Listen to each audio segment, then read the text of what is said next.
So Hardcore League 7 is over, and I thought that I would go over the build that I used. This is my Alchemist build. Use a drow. You can see I'm in DDO Builder. I go with neutral. You're all Alchemist. Max intelligence. I have no tomes. Character. The guild buffs don't really matter. Drow are level adjusted. Every time you level up, you're going to take intelligence. So you get a lot of skill points as an alchemist, and it's important to get your UMD. The character winds up with improved evasion, and a really high reflex save, so you can pretty much walk through traps. I mean, you can still roll a 1, but you're safe if you find traps with your face usually. I put a point into perform because perform is a spell power. And even though I don't use Sonic, once I get into legendary content, I may. So I always unlock it just so I have access to spell power, because otherwise you don't. It also allows you to interact with things that can use form skill. So it's not a bad skill to put things in. And I always put 1 point in tumble just so my character can tumble, because if you don't, then your character cannot tumble. Maximize at level 1, and then at level 2, there's no. At level 3, we take Empower. And at level 4, we take Quicken. Quicken at level 4. At level 6, take Empower Healing. So then at level 8, you take Tonic of Toxin. This will make you immune to all poison. This is super useful because you will live when other people die.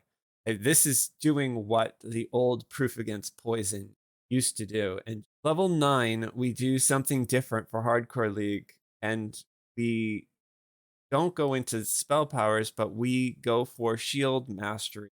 And the first of that is to take shield proficiency. The reason that we do this is because they made it so that when you take these skills, certain proficiency will give you more hit points. So the reason we're taking this instead of, say, toughness, because you will get more hit points having this. And this also lets you equip a shield. And you might say, well, I'm a spellcaster. I can't use a shield without arcane spell fail. Yes, but you can equip a buckler. Bucklers won't give you spell fail. And there's a really good buckler at level 5 called the Hexbreaker from the Feywild. What I would recommend go get. But you can use any buckler.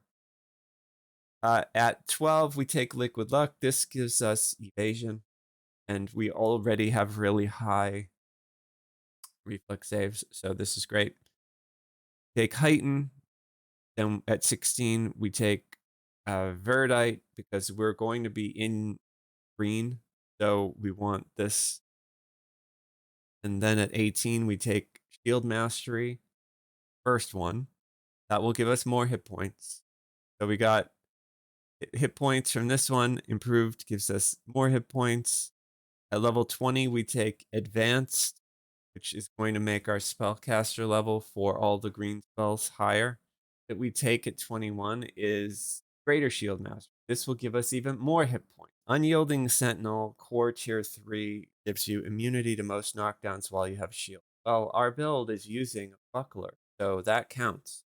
So from here, we get not only a heal from Renewal, and this Divine Energy Resistance, and more fortification, saving throws, and armor class, but we also get immunity to knockdown, which is huge because that will allow you to spam heal yourself through things that would knock most players down. And usually that's a good way to die on Hardcore League. If you can be immune to knockdowns, you're going to live when other people die. Shadow Dancer is fantastic because we get from this immunity to energy drain. And this is the first one that we rush once we get into Epic Destiny. Looking at our enhancements, we go up enough in Fey Dark Illusionist, get immunity to fear. We get color spray. Those are the two things we want out of this, because on Hardcore League, immunity to fear means that you can't be PK'd. It means that you're immune to that death effect, you know. So Brack Hounds will PK you, try to PK you. If you're immune to fear, you're immune to. So over here, we're going 41 points in Apothecary. You can see all of these very useful. This being Run for Your Life is what you sort of go for first, and then fill in everything else afterwards. When you are in Heroics, you are going to have 23 points in Vistani. You go all the way up to this Stalker 4, and you get immunity to energy drain. And you get this in Heroics as quickly as you can, probably around like level 9 or 10. You want to have this when you start doing Threnal and fighting Beholders, when you start doing Vaughn 2, Vaughn 3, you want to have this because you will be immune to what will kill you from a Beholder. Now, you're not going to be immune to the Death Ray. You should get a Beholder Crystal, but this will make you immune to energy drain, and this will keep you alive. Trust me. You'll be very happy that you invested.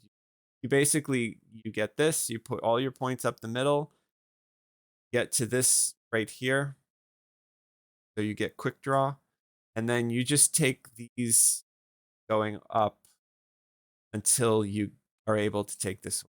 And then you leave it. And then once you hit level 20 and you're in epics, you stay there until you are able to qualify for Shadow Dancer and get the Shadowcaster will make you immune to energy drain. And then after you get that, you leave Kasani and you go into Falconry. And the reason to go into Falconry is you get some defensives, some PRR, and you get this quality bonus spell points, but also you get something that's very useful, which is 30% damage to helpless opponents. Now, this works. It stacks with other feats. It works when you color spray. It works when you hit them with your freezing ice. So from this spell, Vein Freeze, they are frozen. They take more damage.